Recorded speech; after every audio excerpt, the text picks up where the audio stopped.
تو ایوب صاحب مجھے یہاں پر آپ یہ بھی بتاتے چلیں، ابھی گرفتاریاں بھی ہوئی ہیں، تو آپ کو کیا لگتا ہے کہ یہ لانگ مارچ کو روکنے کے لیے سازشوں کے تحت یہ گرفتاریاں ہوئی ہیں؟ یہ سارا کچھ پلاننگ کے تحت ہو رہا ہے، اور اس کا اعلان بارہا موجودہ وزیر داخلہ بار بار کرتا رہا ہے کہ میرے ہاتھ بندھے ہوئے ہیں، میرے ہاتھ کھول دیں، میں انہیں گھر سے نہیں نکلنے دوں گا۔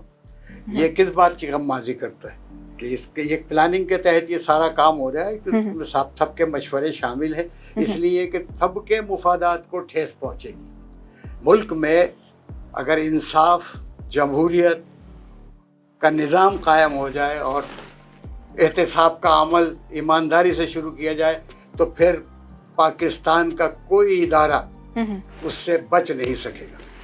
اس وجہ سے عمران خان کو ناکام کرنے کے لیے یہ ساری کارروائیاں کی جا رہی ہیں، لیکن عمران خان کی خوش قسمتی یہ ہے کہ اس وقت پاکستان کے یعنی پاکستان میں موجود اکثریت اور پاکستان سے باہر جنہیں ہم اوورسیز پاکستانی کہتے ہیں، ان سب نے یکجا ہو کر ایک آواز ہو کر عمران خان کے ساتھ جس طرح وہ نکلی، اور عمران خان نے اس کو ٹیسٹ کرنے کے لیے تمام بڑے شہروں میں جلسے کیے، چاروں صوبوں میں جلسے کیے، اور عوام نے یہ ثابت کیا کہ وہ عمران خان کے ساتھ ہیں، عمران خان کی حمایت کرتے ہیں۔ اس لیے اب عمران خان کا ایک ہی مطالبہ ہے، انتخابات اور عبوری حکومت کا قائم ہونا، یعنی اس موجودہ حکومت کا خاتمہ، عبوری حکومت 3 مہینے کے لیے قائم ہو اور انتخابات کا اعلان کرے۔ ٹھیک ہے ایوب صاحب، آپ مجھے یہ بتائیں کہ عمران خان نے پہلے اسٹیبلشمنٹ سے کہا کہ نیوٹرل رہو، اور بعد میں انہوں نے اسٹیبلشمنٹ سے کہا کہ مداخلت کرو، اس حوالے سے آپ کیا کہتے ہیں؟ محترمہ، اصل بات یہ ہے کہ عمران خان نے نہیں کہا کہ صاحب نیوٹرل رہو یا جانبدار رہو یا غیر جانبدار رہو۔ اصل میں یہ ان سیاسی جماعتوں کی طرف سے یہ تاثر دیا جا رہا تھا کہ انہیں فوج کی حمایت حاصل ہے۔ یہ جتنا بھی یہ سلسلہ چلا تھا عدم اعتماد کا، اس میں جو کچھ ہوا تھا تو اس سے یہ باور ہو رہا تھا کہ اسٹیبلشمنٹ جو ہے وہ ان کو سپورٹ کر رہی ہے۔ تو اس وقت اسٹیبلشمنٹ کی طرف سے یہ تردید کی گئی تھی، بلکہ ان کے ISPR کے DG صاحب نے یہ پریس کانفرنس میں بتایا تھا کہ بھئی ہمارا اس سیاست سے کوئی تعلق نہیں ہے، یہ سیاسی جماعتوں کا کام ہے، یہ سیاستوں کا ہے، یہ ہم اس معاملے میں بالکل غیر جانبدار ہیں۔ صحیح۔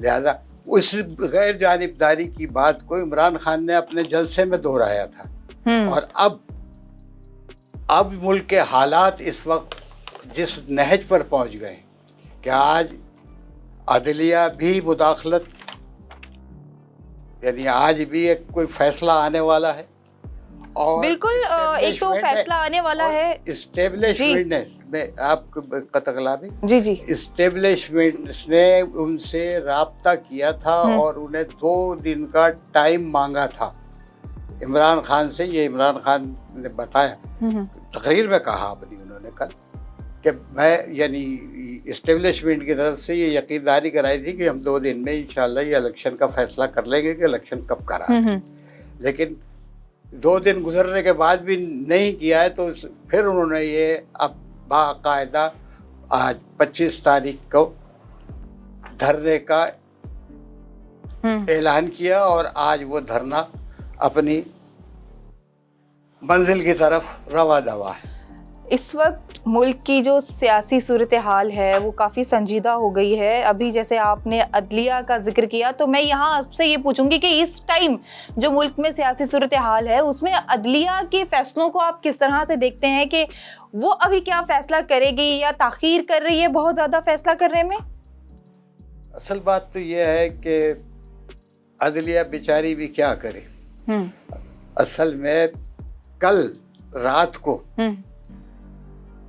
چیف جسٹس اسلام آباد نے آرڈر کیا کہ بھئی یہ مظاہرین پر تشدد نہ کیا جائے، ان کو یہ نہ کچھ کیا جائے، اور صبح باقاعدہ آپ نے دیکھا کس طرح سے تمام مقصد میڈیا دکھا رہا ہے کہ یہ کیا ہے. تو اب ان کے احکامات کا یہ تو حال ہے کہ اس پر عمل درآمد جو ہے وہ کچھ، انہوں نے ان کو ڈی سیٹ کر دیا سپریم کورٹ نے، اور وہ ابھی تک اس کا کوئی فیصلہ نہیں ہے کہ صاحب وہ ان کا دوبارہ الیکشن ہوگا کیا ہے، کچھ بھی نہیں ہے. لہذا یہ جو موجودہ گورنمنٹ ہے یا جو اس وقت حالات ہیں، ان حالات میں جن لوگوں کو لایا گیا ہے وہ کسی کی بات سننے کو تیار نہیں ہے، اور ملک کو انہوں نے اس دہانے پر، یعنی آج صبح سے آگ اور خون کی جو ہے وہ ہولی شروع کر دی ہے. باقاعدہ آپ دیکھیں کہ شیلنگ، اور شیلنگ کے ساتھ درختوں کو، یعنی ابھی پنجاب کے کسی شہر میں باقاعدہ ایک تو شیلنگ کی ہے اور پھر وہ درختوں کو آگ لگا دی گئی ہے. اس دھوئیں سے خواتین بچے بے ہوش ہوئے ہیں.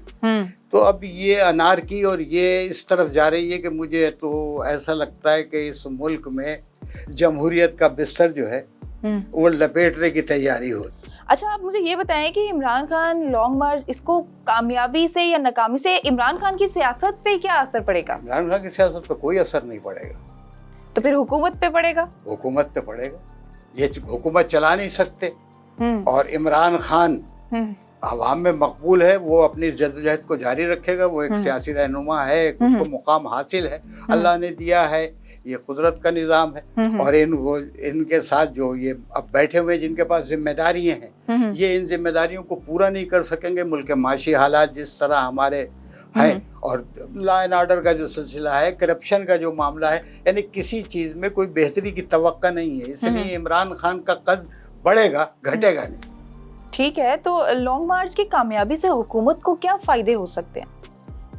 حکومت کو کوئی فائدہ نہیں لانگ مارچ سے. لانگ مارچ تو صرف اس لیے کیا ہے انہوں نے کہ ایک جمہوری حق ہے، اور اس سے عوامی پریشر سے ملک میں دوبارہ یعنی ایک انتخابات کرائے جائیں، اور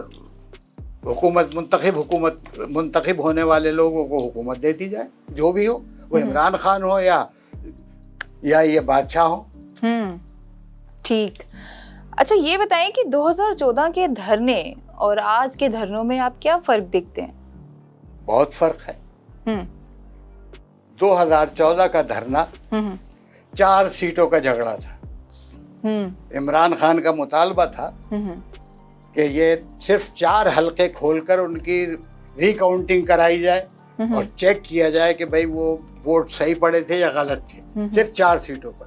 اور اس مطالبے کو تسلیم نہیں کیا اس وقت کی حکومت نے، تو انہوں نے اس کے خلاف دھرنا دیا تھا اور احتجاج کیا تھا. اور اس کے بعد پھر اس دھرنے میں اور احتجاج میں ماڈل ٹاؤن لاہور کا سانحہ بھی ہو گیا. اور وہ جو کچھ وہ ہوا وہ تاریخ کا ایک حصہ ہے، ہر ایک کو پتہ ہے، اب دہرانے کی ضرورت نہیں ہے کہ وہاں کس طرح سے خواتین کے ساتھ کس طرح سے کس حالت میں، یعنی عورتوں پر جو ہے وہ ڈائریکٹ فائرنگ کی گئی. یعنی ایک جان نہیں، 2 جانیں لی گئی ایک ساتھ. وہ 16 نہیں تھے بلکہ 16 کی جگہ 17 تھے مقتول یا شہید جنہیں پہلے وہ تک. تو یہ فرق ہے. آج کا دھرنا یہ پاکستان کی آزادی کا جھگڑا، کیونکہ پاکستان میں کو ابھی یہ بات بالکل کنفرم ہو چکی ہے کہ سازش کو اسٹیبلشمنٹ نے، یعنی تمام اداروں نے کنفرم کیا. اور آج یہ گورنمنٹ بھی خود موجودہ وزیر اعظم جو ابھی بیٹھے ہیں، انہوں نے پارلیمنٹ میں تسلیم کر لیا کہ ہاں جی یہ ہوا. لہٰذا اس کے خلاف بیرونی مداخلت، اور اس پر پھر عمران خان کی حکومت ختم کی گئی ہے. تو کہتے ہیں بھئی اب ری الیکشن کرائیں، اور عمران خان الیکشن کے علاوہ کسی اور بات ہی کرنے کو تیار نہیں ان کے اعلانات کے مطابق. ٹھیک ہے، تو سر آپ مجھے یہ بتائیں کہ آپ کو لگتا ہے کہ اسٹیبلشمنٹ اور عدلیہ یہ دونوں مل کر جو ہماری سیاسی صورتحال اس ٹائم چل رہی ہے اس کو بہتر بنا سکتی ہے؟ دیکھیں اس وقت یہ 2 ادارے ہی اس پوزیشن میں ہیں ملک میں. اس وقت یہ 2 ادارے اس اس وقت اس پوزیشن میں ہیں کہ وہ اس معاملے کو جو اس حد تک خراب ہے کہ پاکستان کی آزادی، پاکستان کی بقا خطرے میں، پاکستان دوسرا سری لنکا بننے جا رہا ہے، اس سے بچانے کے لیے یہ دونوں ادارے اگر چاہیں تو بر وقت اقدام کر کے اور ملک میں آزادانہ اور غیر جانبدارانہ انتخابات کا اعلان کریں اور ملک کو ایک عبوری حکومت، بھلے وہ دونوں کو بٹھا کر ان سے بات کر کے ان کی مرضی سے جو ہے وہ بنا کر اس میں عمران خان کو بھی شامل کریں، اس میں متحدہ اپوزیشن کو بھی شامل کریں، خود عدلیہ اور اسٹیبلشمنٹ بیٹھیں اور ان کو سب کی متفقہ رائے سے جو ہے وہ عبوری حکومت قائم کی جائے اور اس عبوری حکومت کو یہ ٹاسک دیا جائے کہ ملک میں آزادانہ اور غیر جانبدارانہ انتخاب کرایا جائے، جو پارٹی بھی اکثریت حاصل کر لے اسے اقتدار سونپ دیا جائے اور ملک کے پہیے کو چلنے دیا جائے۔ صرف پاکستان بچانے کا یہ واحد راستہ ہے، ورنہ پاکستان کو اگر یہی حالات رہے اور یہ دھرنا آج کوئی فیصلہ نہیں ہوا اور یہ بیٹھے رہے، کیونکہ عمران خان اگر بیٹھے رہے دھرنے پر تو حالات خراب ہوں گے، حالات صحیح ہونے کی کوئی توقع نہیں۔ تھینک یو ایوب صاحب۔ جی ناظرین، سیاسی صورتحال پر بات کرنے کے لیے ہمارے ساتھ موجود تھے محمد ایوب شاہ خان صاحب۔ لمحہ و لمحہ آپ کو خبر دیتے رہیں گے ہماری ملکی سیاست کے حوالے سے۔ دیکھتے رہیے وائس آف نیشن۔ مجھے دیجیے اجازت، اللہ حافظ۔ وائس آف نیشن کی ویڈیوز دیکھنے کے لیے ہمارا چینل سبسکرائب کیجیے اور بیل کے آئیکن پر کلک کیجیے تاکہ آپ ہماری تمام آنے والی ویڈیوز سے باخبر رہ سکیں۔